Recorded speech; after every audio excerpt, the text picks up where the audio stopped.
நாங்கள் எல்லாம் அதிகமாக ஸல்லல்லாஹு அலைஹி வஸல்லம் அவர்கள் மீது அதிகமாக ஸலவாத் சொல்லக்கூடிய பழக்கத்தை உண்டாக்கி கொள்ளும். கனிமானவர்களே, இது இன்றைக்கு எங்களுக்குள்ளால இல்லாமல் போன மிக முக்கியமான ஒரு அமல் என்று சொல்லணும்.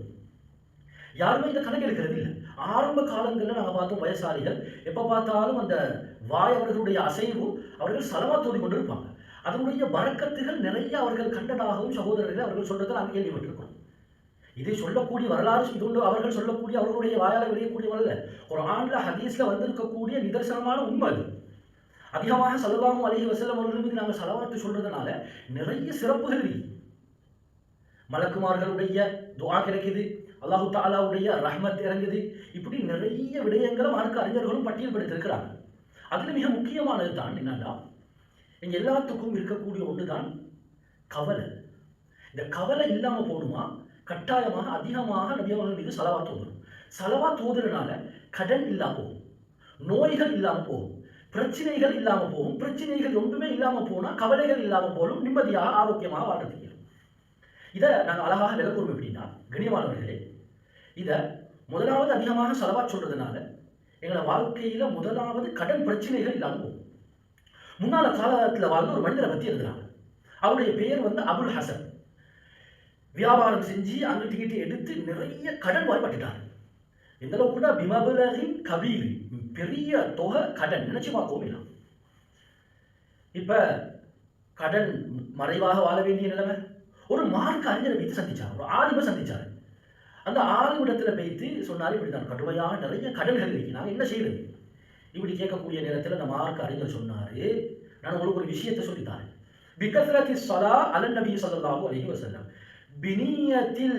பினியத்தி ஸவாலில் குரப் வசதாதி துயும். கடன்கள் இல்லா போகணும் என்று நினைச்சு, எல்லா விதமான சிக்கல் பிரச்சனைகளும் தன்னை விட்டு அகலணும் இல்லா போகணும் என்ற நீயத்தில் அதிகமாக நீங்க ஸலவாத்து சொல்லுங்க என்று சொன்னாரு. அதிகமாக இந்த மனிதரும் என்ன சொன்னார்டா, ஸலவாத் ஓத ஆரம்பிச்சாரு. அதிகமாக ஸலவாத் ஓதினாரு. ஒரு நாள் ஸல்லல்லாஹு அலைஹி வஸல்லம் அவங்கள கனவுல கண்டார். ஃபரஅன் நபிய ஸல்லல்லாஹு அலைஹி வஸல்லம் ஃபில் மனாம். தெளிவாக நபியோட கனவுல கண்டார். ஃபஅதாஹு நபி ஸல்லல்லாஹு அலைஹி வஸல்லம் தராஹிம மஅதூதா. கனவுலையே ஸல்லல்லாஹு அலைஹி வஸல்லம் அவங்க சில, அதாவது பையில போடப்பட்ட எண்ணின திரகங்களை கொடுத்தாங்க. அப்படியே எடுத்து வச்சு கொண்டாரு. உடனடியாக முழிச்சு பார்த்தா ஃபவஜதஹு பிஜிவாரி கமா வஜத ஃபில் மனாம். கனவுல எப்படி பெற்றுக்கொண்டாரோ அதே பார்சல், அதே பை, அதே தினார்களோடு அப்படியே தனக்கு பக்கத்தில் இருக்கு. இனிமானவர்கள், அல்லாஹுடைய உதவி இப்படியும் வாரத்துக்கு ஏறும். அது அந்த காலத்தில் மட்டுமல்ல, இந்த காலத்தில் நிறைய பேர் பார்த்து கொண்டு இருக்கிறாங்க. இப்போ என்ன செஞ்சான்னு சொன்னா, இது எல்லாத்தையும் எடுத்து வசத்தத துயூனஹு, எல்லா கடன்களையும் நிறைவேற்றினாரு. அதுக்கு பின்னால் கவலைகள் எல்லாம் இல்லாமல் போயிட்டு சந்தோஷமாக ஆரோக்கியமாக வாழ்ந்தார் என்ற வரலாறு குறிப்பு பதிவு செய்யப்பட்டிருக்கு. உண்மையிலேயே வரலாறுல இது நடந்திருக்கு. இது போல நிறைய குறிப்புகள் நடந்திருக்கு. கடக்கும் எப்பன்னா, அதிகமாக ஓதி பார்த்து ஸல்லல்லாஹு அலைஹி வஸல்லம் அவர்கள் மீது ஸலவாத்து சொன்னா நிச்சயமாக இது நடக்கும். இரண்டாவது, நோய்கள் இல்லாமல் போறதுக்கு இது பெரிய காரணமாக மாறும். அதிகமாக ஸலவாத்து சொல்றது வாழ்க்கையில நோய் நோம்பலம் அற்ற வாழ்க்கையை கட்டாயமாக உண்டாகும். இது வேற எங்கேயும் போக தேவையில்லை. சமகாலத்தில் மிஸ்ர் நாட்டை சேர்ந்த ஒரு பெண்ணை பற்றி ஒரு மார்க்க அறிஞர் பதிவு செய்கிறார். ஒரு கணவனை இழந்த ஒரு மனைவி இருந்தான், ஒரே ஒரு மகன். அந்த மகனுக்கும் திடீரென ஒரு பயங்கரமான வியாதி, நோய் ஏற்பட்டுட்டு இப்போ வைத்தியசாலையில் அனுமதிக்கப்பட்டாரு. இப்போ வைத்தியர்களும் ஆபரேஷன் செஞ்சாங்க. ஆனால் ஃபஅஜஸல் அதிப்பா, வைத்தியர்களும் என்ன செஞ்சிட்டாங்கன்னு சொன்னால், ஒரு பக்கம் வந்து ஆபரேஷன் செஞ்சுட்டு அப்படியே கைவிட்டுட்டாங்க. சொன்னாங்க, இதுக்கு பின்னால எங்களால் முயற்சி செய்யறதுக்கு இயலாது, அல்லாஹ்வுடைய உதவி தான் வரணும். பெண் கவலையோட வீட்டுக்கு போறா. அவரே ஒரு மகன் இரவுல அப்படியே உட்கார. வரலாறு இப்படியே இருக்கிறாங்க. இது சமகாலத்தில் நடந்தது. ஃபஜலசத்தில் இரவு வீட்டில் தாய் உட்கார்ந்தான். அல்லாஹ்விடத்துல கையேந்தி துஆ செய்ய ஆரம்பிச்சான். செஞ்சு கொண்டிருக்கக்கூடிய நேரத்திலே என்ன தெரியும் எழுதுறாங்க, ஃபஅல்ஹமஹுல்லாஹு பிகஸ்ரத்தி ஸலாத்தி அலன் நபி ஸல்லல்லாஹு அலைஹி வஸல்லம். நபி அவர்கள் மீது அதிகமாக ஸலவாத் சொல்லணும் என்றது உள்ளத்தில் அல்லாஹ் தஆலா போட்டான். அதிகமாக இரவு என்ன செஞ்சான்னு சொன்னா, காலத்து சொல்லி தொழ ஆரம்பிச்சா. அப்படியே நீண்ட இரவு தொழுதா, துஆ செஞ்சா. அதிகமாக இந்த ஸலவாத்தை ஓதினா அடுத்த நாள் காலையில வைத்தியசாலைக்கு அவசரமாக வருமாறு ஒரு கோல் வருது. உடனடியாக போயிட்டு பார்த்தா தஃபாஜஅல் அதிப்பா, வைத்தியர்கள் எல்லாம் ஆச்சரியப்படுறாங்க.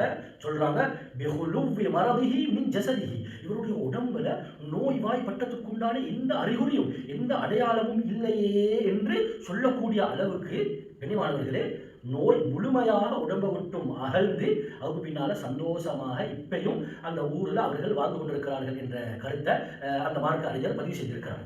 அப்போ அதிகமாக அந்த நோய்கள் இல்லா போகணும் என்ற அந்த நீயத்தோட அதிகமாக செலவாத்து சொன்னால் கண்ணியமானவர்கள், குறிப்பாக வெள்ளிக்கிழமை இரவுல மற்ற காலங்களையும் அதிகமாக ஓதுறதுக்கு ஏறும். அதிகமாக ஓதுறதுனால நோய் நிவாரணமும் இருக்கு. அது மாத்திரமல்ல, என்ன பெரிய சிக்கல் பிரச்சனை தேவைகள் இருந்தாலும் அதிகமாக ஓதும். ஒரு நாளைக்கு இது வச்சு ஒரு 100 அல்லது ஒரு 300 செலவாத்துக்கள் அல்லது 1000 செலவாத்துக்கள். கண்ணியமானவர்களை ஆதாரம் தேடாமல் அல்லாஹு தாலாவிடத்தில் கையேதியால் அவனுடைய ஹபீப் ஸல்லல்லாஹு அலைஹி வஸல்லம் இவர்களுடைய செலவாத்தினால எனக்கு நீ பரிபூர்ணமான என்ற தேவைகளை பூர்த்தி செஞ்சு தாண்டு நாங்கள் அல்லாஹ்விடத்தில் கேட்டால் நிச்சயமாக அல்லாஹ் பூர்த்தி செஞ்சு தருவான். எந்த விதமான மாற்று கருத்துக்கும் இடமில்லை. சுஃபியான் சௌரி அலைஹி ரஹ்மா இவங்க ஒரு நாள் என்ன செஞ்சாங்கன்னா, ஒரு நாள் மக்காவுக்கு போனாங்க. போயிட்டு பார்த்தா மக்கால ஒரு மனிதரை பார்த்தாங்க. அங்கும் இங்கிட்டும் போயிட்டு வராரு. எந்த அமலை செஞ்சாலும் கையை ஏந்துறாரு, துவா செய்கிறாரு, அதிகமாக செலவாத்து விடுறாரு. மறுவா பார்த்தாங்க, ஒரு அமலை செய்கிறாரு, கையேந்தி துவா செய்கிறாரு, அதிகமாக செலவாத்து விடுறாரு. மறுவா இன்னும் பார்த்தா இன்னொரு அமலை ஈடுபடுறாரு, அதிகமாக துவா செய்கிறாரு, நபி அவங்களுக்கு அதிகமாக செலவாத்து சொல்றாரு. எக்கத்தாரோ இன்னும் சுஃபியான் சௌரி அலைஹி ரஹ்மா அவருக்கு கிட்ட போயிட்டு கேட்டாங்க, நான் அதிகமாக நீ துவா செய்கிறதையும் அதிகமாக செலவாத்து விடுறதையும் பார்க்குறேன், என்ன காரணம்?